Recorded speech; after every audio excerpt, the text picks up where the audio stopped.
Hello, and welcome to the Flute 360 podcast, where we incorporate a panoramic view of flute-related topics. I am your host, Heidi K. Begay, and this is episode 40, an interview with Mark Dooley. Today's episode is sponsored by J&K Productions. They produce all of my episodes, from adding the intro and outro music to editing the audio and all post-production needs. Contact them for your next podcast project at jkproductions.media. Hi, Dooley. How are you? Outstanding. How are you? Good. Well, thank you for having me here today. And it's super exciting for a couple reasons. One, we're in the same room. A lot of people that I talk to, we're in different time zones, so being in the same room is a nice change of pace. And second, it's really nice just because of our history, being friends and getting to know you through my good friend, your wife, Christine Cleary. So it's exciting to see how, where we met back in 2009 and fast forward 9 years later to 2018, a lot has changed during that time. So thank you for giving me your time and your energy for me to pick your brain. And I'm excited to dive in and find out more about the Wind-D-Fender. Well, appreciate having you here, and it's nice seeing you again after all this time. Yeah. So we hope you come back just to come back. Yes. So Christine may stop by later, so you might get to see her as well. Yeah. So. Yeah. If not, we have, I'm looking forward to her birthday party in January. It's coming up. Yeah. It's a yearly event. Wow. Yeah. Time has flown by. I can't believe it. The event of the season, Christine's party. Yeah. It's historic for sure. Yeah. Oh, shoot. So if you want to, we can dive into the questions and just let the listeners know more about this product so that way they can test it out and hopefully purchase it so that way it helps them at their next performance, whether outside or inside. So first, how did you come up with this idea? Well, about 20 years ago, late 90s, Okay. I was playing a gig with a band that I played with back at the time. It was an outdoor jazz gig, wine tasting. And I'd never attempted to play the flute outdoors before. Turns out it was a very windy day, and it was one of the most humiliating experiences of my life. I got completely destroyed. And it was even worse because the band guys they'd never heard me play flute before either. I'd learned all the Latin tunes on flute because I didn't like playing them on saxophone, so I figured I'd learn them on flute and make it a little more interesting. And so they just assumed I was a terrible flute player. Oh, no. So it's a wine tasting, so they've all been drinking a little bit, so nobody was inhibited in any way when it came to laughing at me. As a matter of fact, the mayor was officiating, so I actually got laughed at by the mayor that day. Oh, no. Oh, no. So I think the band leader called Girl from Ipanema or something, and I dramatically pulled my flute out, having them never hear me play it. I'm going to show them for the first time, and a big gust of wind in my face right after the piano intro, and man, I just got destroyed. Oh. And so I tried 2 or 3 times and then went and put my flute back in the case. After that, when I'd get called to play an outdoor gig, I'd pretend I didn't know how to play the flute. Or I would pretend that I left it at home. Oops. Oh, my gosh. But I never knew it was a problem. Right. So I thought, certainly I didn't invent this problem, right? Flutes have been around for 35,000 years. I see kids playing them in marching band all the time. So I started asking around, and I knew Christine at the time. We weren't married then. We weren't even dating then, but I knew her. I used to ask her flute advice all the time because I love her sound. I mean, I model my saxophone sound after famous saxophone players, Phil Woods and Michael Brecker and guys like that. I model my flute sound after Christine. She's such a huge sound. And so I was always asking her questions. So I said, hey, what do you flute players do, like in marching band or when you're playing outside and there's wind? And she said, well, you just don't play. Oh, wow. I said, well, that's not an answer, right? No. How can, you got to play. She said, well, you can't play flute in the wind. Right. So why hasn't somebody fixed this? She said, there's not a way to fix it. You can't fix it. You just can't play flute in the wind. The wind blows across your lip plate. Yep. It diverts your airstream, and the sound stops, and that's it. Exactly. So if the wind blows, well, you just hope the wind doesn't blow. Yeah. Right. I'm going to hope the wind doesn't blow. Yeah. Right? Yeah. So, I start looking online, certainly there's got to be something. There's nothing. There's people complaining online that they can't play in the wind, right? Interesting. There's people saying, if you're playing a wedding on the beach, just turn your back to the wind and explain to the audience. There's people saying, raise music stands up and surround yourself with them and things like that. But there's so clearly there's pent-up demand right. for this problem exists, but there wasn't any solution.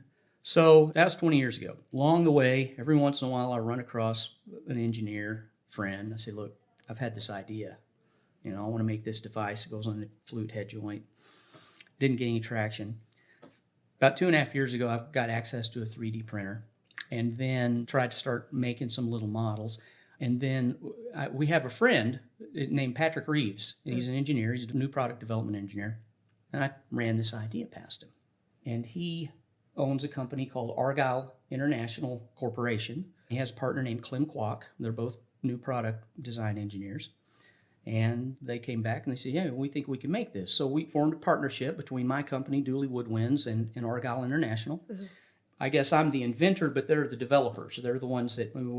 Right. If it was just me, it would still be an idea in my head. Exactly. And I'd still be not taking my flute to gigs. Exactly. Right? These guys, they actually figured out... These are the big brains. Right. They actually figured out how to make this stuff work. Wow. And so I'm very grateful for them. So now we have a partnership. We developed the Wind-D-Fender LLC between us.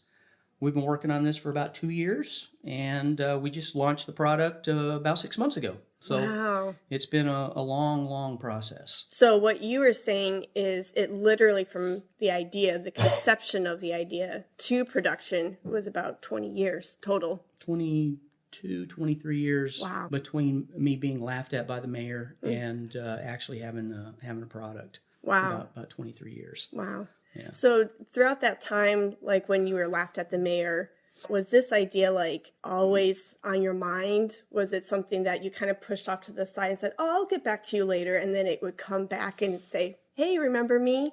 Yes, it was off and on, and and I talked to lots of people about it. How would you do this? Of course, 3D printers didn't exist until just a few years ago, mm-hmm. and I knew engineers along the way. I had students that became engineers, and so, of course, it developed before 3D printing. Development of something like this would be insanely expensive. Sure, right? I mean, you basically got to make a mold, right, and then try it, and then make another mold. Wow, and then try it again. And like I said, we went through 21 iterations of this to get our final product. And everything about this is controlled. Okay. Like, if you change anything about this shape, it doesn't work anymore. Interesting. Right? If you make this longer, it doesn't fit on all the flutes. Okay. Right? Right. If you make it shorter, people's face won't fit in to the space. That makes sense. Yep. Right? If you make it taller, it's going to hit you in the nose. If you make it shorter, it's going to split your airstream in half. Interesting. Right? And then you're going to lose the top register of your flute. Even these vents are cut vertically. Okay. Right? Yeah. So the wind can't get in, but you get the sound projection, you get ventilation so the thing doesn't fill up with condensation. Okay. Right? That was a concern. And if you change the configuration of these vents, if you take this top row away, you get resistance to the top register of the flute. If you change the distance of the shield, right? If you pull the shield closer, you get blowback, right? That's another one of the effects of the vents in the front. If without the vents, or if you pull the shield closer, the air blows back at your face, it becomes self-defeating, right? I mean, even down to the tension and the clocking of the springs. Right? We wanted the lightest possible spring. Okay. So it's easy to install, but it had to be strong enough that the thing isn't going to slide around the flute. Right. Now, I don't know if you know this, but the diameter of a flute head joint varies by about 1/10 of an inch from flute to flute, from manufacturer to manufacturer. And the flute is narrower closer to the crown. Yes. Right? Yes. And so how do I make a clip that's going to fit every flute? Right. Right? Wow. That was one of the things that kept me awake at night. I was afraid that I had visions of these falling off of people's flutes at state marching contests and kids tripping over them and falling, boom, boom, boom, and landing and tubas are falling. It's that Wind-D-Fender thing that Dooley did this. Right? No. Yeah. And so, I mean, I had nightmares about this clip. But by making it the spring clip with the soft rubber overmold, not only does that rubber overmold, it protects the flute so you're not going to scratch your flute, but it also gives you a little play as in regards to the diameter of the flute. So the clip can be slightly more open or closed. And then if there's any gapping, right, the soft overmold is going to compress and it's going to enclose the gapping, right? So everything you see here is controlled and tested. We didn't know what a Wind-D-Fender was supposed to look like. It's never existed before. So, you know, we had to go, you see all these, you know, all this, this one right here, the first time I put this on, it hit me in the nose, it fell off on the floor. Right. So what Dooley is pointing to is he has this tray of different prototypes out, and there's about, 20 here? And his first, before the interview started, he showed me the very first prototype, and it's a plastic spoon. And so then you can see how it evolved over time. And then, of course, then you have your final product, you know. Right. Yeah. The engineers, they called and said, okay, well, what's this supposed to look like? Right. I attached a plastic spoon to my flute with a rubber band. Okay.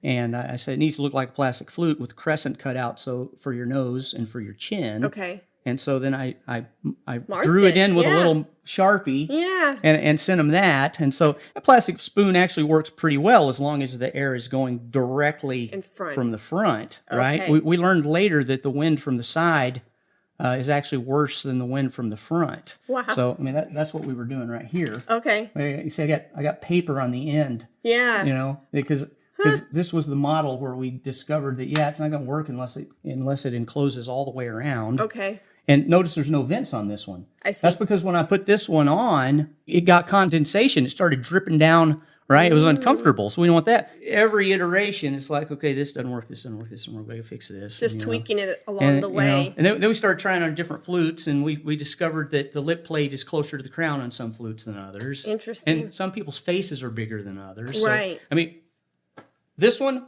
I haven't found a standard concert flute that it doesn't work on. Nice. And I haven't found a person's face that it doesn't work on. That doesn't mean it doesn't exist. Right. But we have, at this point, we have 3 formal field tests using a lot of people you've heard of, right? Very, very top of the industry people, orchestral players, college professors, you know, also band directors and private teachers. And we collected data from them and modified it. I mean, okay, you need to do this, you need to do this, you need this. We did those things, right? These people can come back and look at the final product and go, oh, yeah, that's one of the things I suggested. We wanted this to be, we want flute players to be happy. Right, exactly.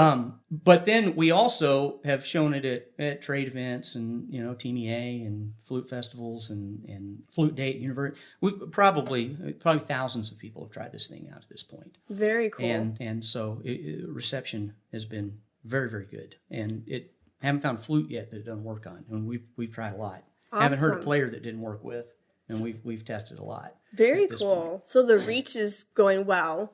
And I've even seen like international reach. That's right. Through the social media. Yeah. Like I said, we just launched 6 months ago. We have dealers in the United States, Canada, New Zealand, and Australia. And I think our Australian dealer also has affiliates in the United Kingdom.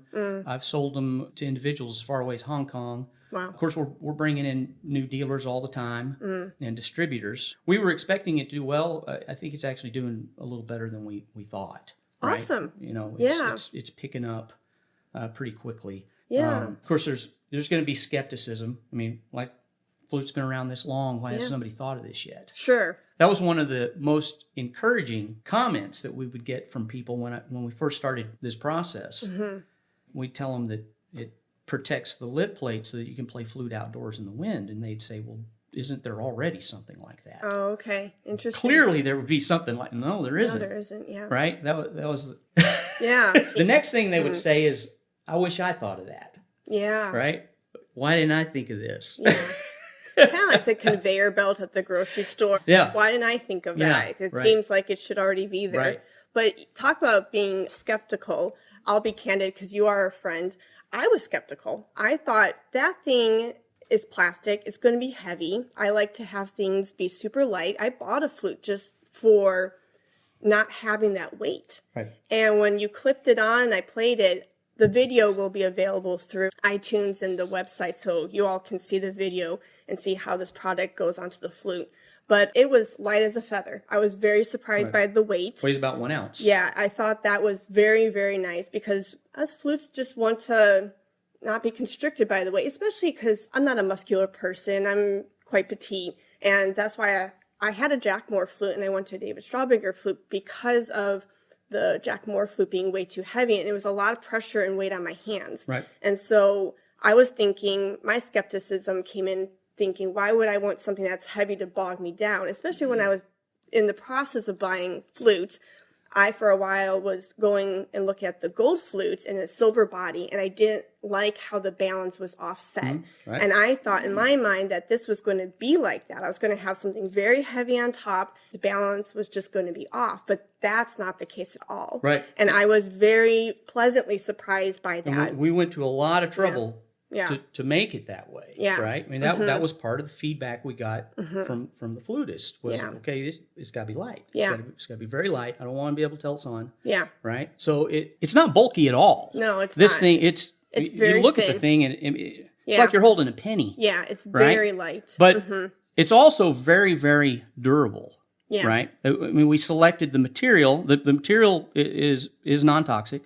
Okay. Right? So we had to get something that was non-toxic. We couldn't have something up close to people's faces. But it's very, very strong. Yeah. We had our testers do things like leave it out in the car for a week in the Texas sun. Wow. We had them cycle click it. I want you to click it 100 times a day. Right? We had them freeze it and then throw it on the ground. Wow. We had them sit on it. We had them throw it in their flute bag and carry it around for the week. You know, anything they could think of that would damage it, cause damage. What would a high school flutist do to this thing? Yeah. And so, because we wanted to know. We wanted to, because if there's a problem, we wanted to fix it. And so it's light, it's strong, it's non-toxic, it's durable, it doesn't change the sound of your flute, and it doesn't change the feel of your flute when you're playing. Right, exactly. Right? Yeah. You know, all of that stuff was very, very important. Yeah, and the other thing I just had going into this, because I've seen it on social media, and the other thing I was thinking, there wasn't going to be enough space for my nose and the facial space. And that, again, like setting it up, I love how there's a red triangle to direct to show me where to place it. On the armature to the lip, yes. Yep. And I did not feel constricted, like there was this plastic thing over my face where I felt, like I said, constricted. It literally felt completely free, which, again, was a pleasant surprise. So when you talk about, we were listening what flutists want and what they need, you definitely can tell that the design was influenced and you were thinking about it for us flutes. And that's right. That's right. That's awesome. The width back here, right? Our installation instructions on the back of the box. Yes. This is Erich Tucker. Oh wow! Right? And the so Erich Tucker. Yeah, good old Erich. Yeah, and so he was one of our field testers. Wow! And this picture was created by a photograph of him. He's got a kind of a wide German face. Erich does. Yeah. Right. And so he's like, I don't want this thing touching my cheeks. Yeah. Right. Exactly. So we had to widen this while at the same time making it narrower so it didn't hang off the end of some people's flutes. Sure. Right. Yeah. So anyway, it was tricky getting all those dimensions so it would do everything that it's supposed to do and then not compromise the functionality, right? Of course. It has to work. That was the first thing. Yeah. Second thing was that it had to be affordable. We had people asking for solid gold ones. We priced out solid gold ones. Wow. I'll make you a solid gold one. It's $15,000. Right. Exactly. But we can make it, right? I mean, it takes 4 ounces of gold. Okay. Right? Gold's what, $1,500 an ounce or something right now? $1,600 an ounce? Yeah. But we can do it, right? But we want it to be affordable. Our biggest market is going to be marching band. Sure, yeah. And so we wanted the kids to be able to afford the thing. Of course. And then beyond that, we tried to make it look as nice as we could. Yeah. Right? We actually polled band directors regarding the color. They chose this silver gray color because they wanted something that wasn't so visible from the field. However, we can do custom colors and logos for band programs. Oh, very cool. Right? Yeah. So if a college band program wanted to have, like their school colors. Yeah, and we can even do their logo on the front, right? Oh, so neat. they can, they can have their mascot. That can be a part of the whole show. Of course, there's a setup fee for it, and the setup fees are one time. Once we create the logo and the material, then you can use it forever. Mm-hmm. So we have those kinds of options too. As far as the shape of the thing, Yeah. that's how it's got to be shaped. Yeah. That's what a Wind-D-Fender looks like. We didn't know before. Yeah. Now we know. Change shape doesn't work. Yeah. Right? Well, I really appreciate just all seriously, I'll have to put a picture of this up. It's just mind-blowing to see the different shapes, designs, cuts, and to see the final product. For you to be thinking so thoughtfully about the design, what our flute is going to need, what are they going to want. And like you said, it has to be practical and it has to feel good, but it has to serve the purpose of actually blocking that wind. You can tell a lot of thought has gone into it. And speaking of a lot of thought going into it, tell me about the name, Wind-D-Fender. It tells all. It literally is telling me it's going to defend me from the wind. Did it come to you? Did it stew for a while? We kicked around the name for a long time. We were calling it a wind guard, and we were calling it, wind shield and wind sock and wind cuff, and we wanted a name that described what the product did, but what we wanted though is we wanted to create a brand. At the time, we had not secured our patent yet. Okay. And we didn't know if we could patent this. We didn't know.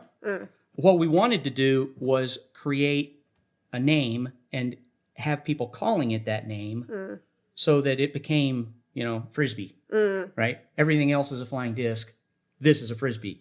Kleenex. We wanted that. We wanted, that's why when you'll see our ads on social media, the name is there over and over again, right? We wanted this to be established as this is the name. Yeah. Now, the actual Wind-D-Fender name, I remember the day. I'm texting my partners, Clem Kwok and Patrick Reeves, the big brains, the geniuses. We need a name. We need something that's catchy. We need it to describe what the product does. I actually Googled synonyms for guard. Oh, okay. And long list, and Defender was on there. And so I texted Patrick. I said, what do you think about Wind-D-Fender? And he said, yeah, I like that. I said, okay, well, but then we wanted to trademark the name. Right. Because we only wanted to be the ones to call it that. So it's okay, we got to come up with a spelling for Wind-D-Fender. I suggested Wind-D-Fender with just one D in between. I believe that my partner, Clem Kwok, was the one that, with the one D, so Wind-D-Fender. Sure. That was his idea. So he came up with the final spelling. And then Patrick Reeves, he secured the trademark on it. So we actually own this name. Very cool. And then the tagline, the original wind guard for flute, that was from the days where we weren't sure if we were going to get our patent or not. I see. Right? So we wanted the original, right? Yeah. So, which means anything that's not this is not the original. Got it. Right? But the name, people seem to like it. Yeah, right? I love it. I was a little worried people might think it's kind of cheesy or something, but everybody compliments the name, win. Yeah. Who doesn't want to win? Right, And then you get exactly. wind with the D, and then even a fender is something that protects. Yes. Right? And so, it seems to be catchy. It seems to be catching on. Yeah. But yeah, there was definitely a process. We kicked that around for months, what we should call this thing. Very cool. Yeah, it tells you what it does. There you go. Yeah, and that's good for marketing. The logo was created by my friend Michael Patterson, who's a clarinet teacher in the area, but he's also an incredible artist. I got to show you some of his art. Oh, cool. Right. He created our logo. Okay. He also did all the artwork for the box. Okay. As well. As you can see, the Wind-D-Fender also works. You can mic it. Nice. Right. When we did our testing, we wanted to make sure that the mics would pick it up. And so the bottom of the shield, one of the reasons the bottom of the shield extends as low as it does is so that you can clip a microphone to it. Okay. But you can attach it in different places too. Of course, a lot of flute mics attached to the collar or attached to the crown. Or so any of those will work. A stand-up mic will work. A small lapel mic will actually fit inside of the Wind-D-Fender, and the cord comes out right here. Okay. So lots and lots of microphones work with this. Of course, we tested it to make sure that it doesn't affect the sound. It actually, for the microphones outside the thing, it actually improves the pickup of the mic. Oh, right. Interesting.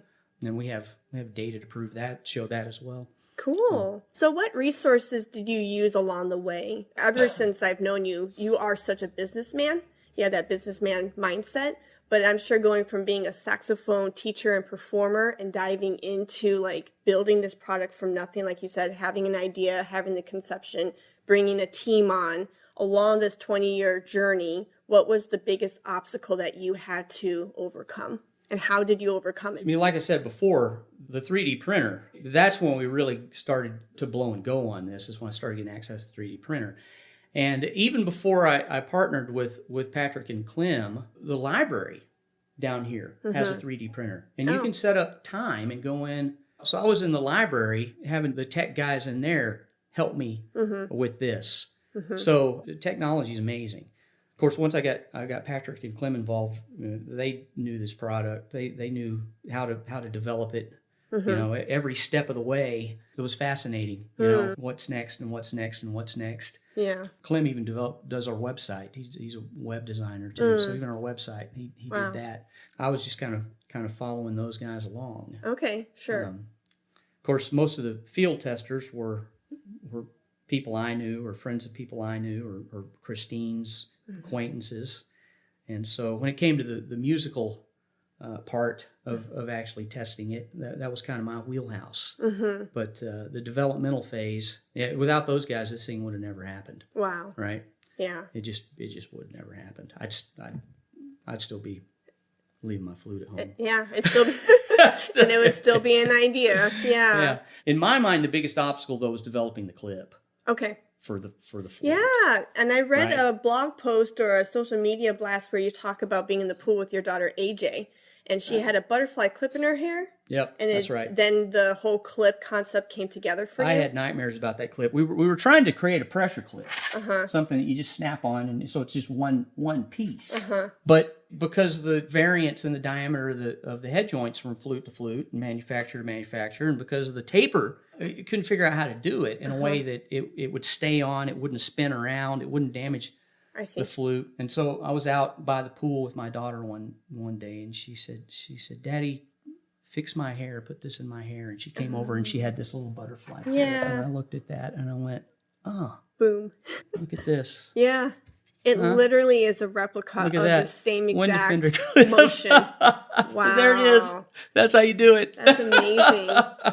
That's great. So that's one of our little trivia props right there, is that little, thanks to my daughter, little AJ. Wow. So, but man, that clip gave me nightmares. Yeah. Oh man, I was afraid of that. So my takeaway with all of this is just, for the younger listeners who are thinking they have an idea and they want to pursue it like you did, just you noticing a small butterfly clip in your daughter's hair, just to always be aware and to just take it all in and I don't know. Do you see what I'm saying? Right. I mean, it doesn't just happen overnight. As Dooley said, it took 20 years, and then these little pieces along the way are coming together beautifully, and it forms magic. And now you have something that I can tell you're very proud of, and you should be, but it's not an overnight thing. You have to really it took a long time. Work with it. There was a long period of time where I would see just day-to-day objects and like, I can use that to do this. Nice. I mean, you see a clothespin. Clothespin, yes. Right? I haven't seen a clothespin in forever. Well, my mom used to hang clothes up outside with these. Yeah. Yeah. So, all kinds of, we looked at using set screws, and we looked at doing a ratchet type thing, and some of those things would work, but then you'd have a very expensive product, right? I mean, we could make it, but so we're trying to keep what's the best quality, lowest price way to make this, but it has to function perfectly, right? And so we went through all kinds of ideas regarding that clip, and it turned out to be something in my daughter's hair. Wow! But for months, and I talked to the engineers guys back there. I said, "Man, is this what it's like for you guys all the time? Everything you look at, you think, I can use that to make this thing over here, right? Is that, what 500 ways can I figure out to use that feather or that doorknob or And to those guys, they're looking around. That's what they're doing all day. That's their wheelhouse. For me, it was new. Yeah. Right? I'm going around, looking around the room. What in here can I use that would make my Wind-D-Fender better? Very cool. Right? Yeah. That's, of course, that's why they got into that. Yeah. That's their wheelhouse. That's what they do. Yeah. And just what's coming to my mind is just that having a sense of wonderment and curiosity. Yeah, Yeah. that's very cool. And then we have to do the same thing as performers and educators. Like, it's so easy just to kind of get in your little box, but if you're not thinking like, how can I get my sound bigger, or what can I do, and just, I don't know, look at it from all different angles, not just go in it with a one-track mind, because if you do, you could be missing out on possibilities. Right. Yeah. There was just endless things to think about. I mean, is some kid gonna actually try to use this as a hair clip and get it caught in their hair? Are they gonna, is it gonna pop out of their hand and hit him in the eye, or Sure. what's gonna happen? The bag, right? Beautiful bag, isn't it? That is very lovely. Yeah. Felt. Yeah, it's like Crown Royal bag. Yeah. And then you got the logo on it. We got the velvet bag, and it's embroidered. But the reason for the bag is because we wanted the Wind-D-Fender to be portable. Portable, sure. Right? And so you can attach it to your flute case. Nice. Right? We didn't want the kids in marching band to have more stuff that they have to keep track of. Sure. They can juggle. They just strap it on their handle. Very and, cool. and so, I mean, that's why it's got the extra long string here. Yeah. And so even that wasn't just something that we made to be pretty. It's Right. like, okay, we got to solve this problem. Right. How are we? Because you can't fit this in your case. So what are we going to do? We thought of making a case for it. We thought of combining this with an instrument stand, and so that the whole thing connects together. All kinds of And why don't we just put it in a Crown Royal bag and let them strap it to the handle?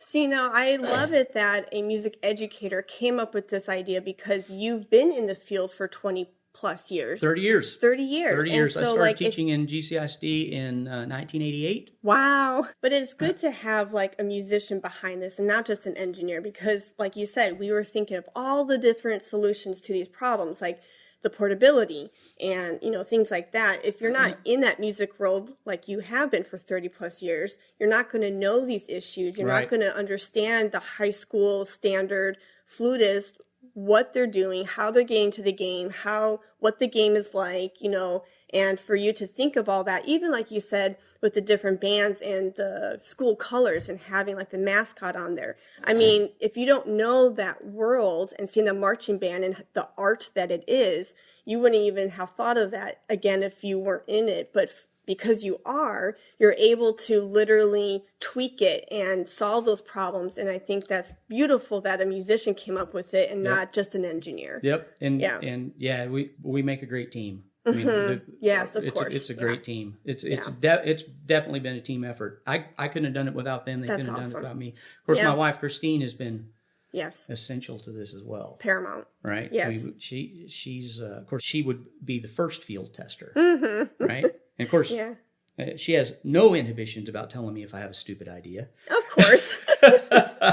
She's not worried about hurting my feelings at all. Christine is very forward in a loving way. Of the field testers, we were able to access them through her, especially at first. As it's developed, more people have come on board. But we got an impressive list of field testers. But what Christine, I tried to convince her to just tell people that it was her idea. Yeah. Right? I don't care. It doesn't make any difference to me who takes credit for it. So, but I couldn't get her to do it. So I'm not going to take credit for your idea. So I don't care who gets credit for it. I don't, well, that's very respectful. People might want to buy it if it's developed by a flute player more than by me. I mean, she's got a master's degree in flute. Very true. So we compromise. I said, okay, if people assume that you developed it, don't contradict them. Don't correct them. Just it's okay with me. It's because she's such a huge help anyway. Right? Yeah, Couldn't have done it without her either. Yeah. So Well, she's kind of a silent partner. Well, not a silent partner. You know my wife. Yeah. Well, it's very respectful of you to say, and commendable to say, it's not just me, it's the whole team, and look all at the field what testers, and look all at the people that took time to try it. It's a core team, but then a huge body of people. Yeah. And their input that's gone into this. So, and without that, it wouldn't have happened. Yeah. So I'm reading this, kind of wrap up the interview. I'm reading this flyer, and you have about 6 or 7 functions that the Wind-D-Fender solves and things that it can do for us flutists. I'm just going to read it off so that way we can kind of have this list out there. Makes outdoor performances possible. functions as a reflective sound mirror, confidently play flute outdoors, essential for marching band, allows powerful wood-wind exposure, creates new venue possibilities, and neutralizes negative effects of the wind. Very cool. And I will say from the video excerpt that you all will see, when I had that wind in my face, I couldn't play the low notes. They weren't audible at all. Right. As much as I was tooting and blowing, I could not get those low notes out. But when the guard was there, when the Wind-D-Fender was on, those low notes sounded as if there was no wind in my face. Which was very, very cool to experience for myself. Right. Neat. So is there anything else that you want to tell the community about your product? Anything that you wish to share? Well, the wind guard effect, that's what we were going for. Yeah. We achieved that. And then when we started developing it, we realized we'd also created this personal reflective sound monitor. The other thing you noticed when you played is that wind or no wind, you can hear yourself better with this thing on. Yeah. Right? And so we noticed it immediately when we started actually making these. First time Christine played it, she's like, whoa, why do I sound that way? Yeah. She's like, it's because the Wind-D-Fender is reflecting the sound back to your ears. So when we sent it out to our field testers, and many of them are different parts of the country, we didn't tell them. We wanted to see if we got the same feedback, right? And nobody even questions this part of it. Right? It's obvious. So you can actually hear yourself better with the thing on, right? Now, then the question was, okay, well, so I can hear myself. Does it change the way my audience hears me? Okay. Well, we actually had independent scientific testing done at a major university. I'm not allowed to use their name in the ads, but I told you where it was. And you can, it's major not, university. Like we didn't.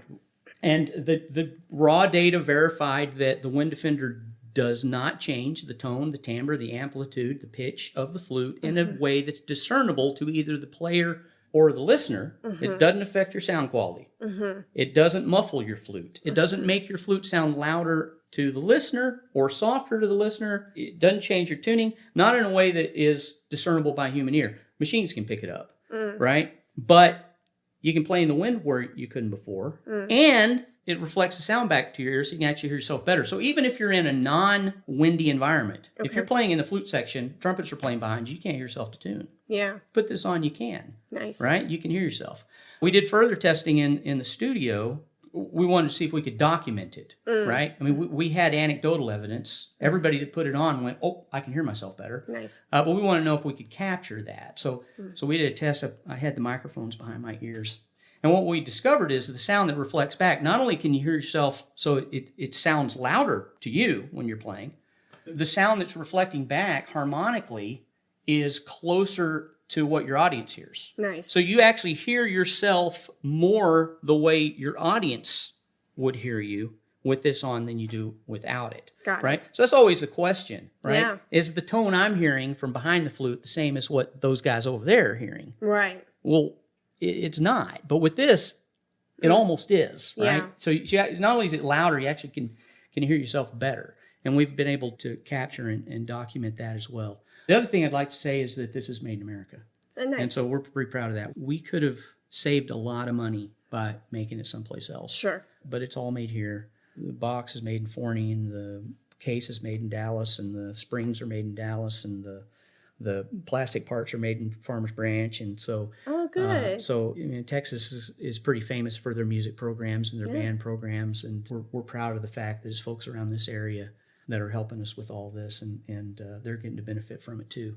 Nice. So anyway. Yeah. Well, now when you're talking about the sound, it reflecting back to me, even before I tested it with the fan, I tested me playing a scale and a little hymn without it, and then with it, the sound literally sounded around my ears. Like it felt like the sound was surrounding me, and I just could hear myself better. So I had this funny idea in my head. Well, whenever the first concept of this came to me when Dr. Diane Boyd Schultz, one of my professors at the University of Alabama, she would come up behind us and cup her hands over our ears, and we would play, and she would say, that's what your audience hears. You want your flute section to play in tune? Yeah. They got to be able to hear themselves. Yeah. You can go kid to kid to kid with a tuner all day long. And it's not going to matter because as soon as the trumpets start playing, they can't hear themselves. Right. And they're not going to be able to tune. Yeah. You can't tune it if you can't hear it. Yeah. With it, you want flute section sound better? Put these on them. And a lot of the professionals, they like that almost better than the wind protection. They're like, well, I don't ever play outside, but I sure do like to be able to hear myself. Yeah. That's a pretty big bonus right there. That's a good and point so, to make. when Dr. Terri Sánchez was over here trying it out a little while ago, she's at UT, you know her, right? Yes. She's at UTA, and she put it on, and that's the first thing she said. She said, oh, I can hear myself. Yeah. That's amazing. And she was talking about the ear cup thing too. She said, I do this with my students. She said, I mean, that she was sold before I even turned the fan on. Yeah. Just because, and we didn't tell her it's a Wind-D-Fender. It's supposed to defend you from the wind. Right. We didn't, I like to see the look on people's faces when they put it on. They go, I can hear myself. Yeah. And it's especially cool at like trade shows because it's so noisy. And so people are trying to warm their flute up. They can't hear. You put this on, and they're like, oh, boom. Wow, what's that? Yeah. Right? And so you can hear yourself better, but the audience can't tell if it's on or not. Right? Cool. To them, you sound the same. Nice. It's not just a one-trick pony. Yeah. No, that's great. Well, I appreciate your time and thank you for answering these questions. I hope you have a great Saturday, and I have to laugh and end on this note. Today was the perfect day for a Wind-D-Fender interview because nobody can see this, but in Texas right now, Grapevine, Colleyville, it is super windy. I've been watching the trees and the branches go crazy, the bushes going crazy, and so I think it's very fitting that we had this interview on a windy we'll have to go outside day. And play a little more. So it reminds me that old gig. By the way, this photo here is from that gig. Oh, we very were cool. on that stage. This was after, and you can see I have a lot more hair then. Yes. I think I'm about 28 years old there. Okay. I just turned 50. And so and this is interesting. This is the only photograph of me playing a gig that we have in the house. Wow. And that was the day. That was the day I discovered this problem. Okay. So. And I'll put those this picture similar in the show date, notes. similar to today, similar weather patterns. Very cool. Yeah. Well, thank you so much, Dooley, and I really appreciate it. Well, I don't know if anybody's going to want to listen to this, but I appreciate you coming. Yeah, definitely. Today's episode is sponsored by J&K Productions. They produce all of my episodes, from adding the intro and outro music to editing the audio and all post-production needs. Contact them for your next podcast project at jkproductions.media. Thank you for listening to the Flute 360 podcast. For more information, please visit HeidiKBegay.com. And if you enjoyed today's episode, please rate and review in the iTunes store. Let's talk about flute.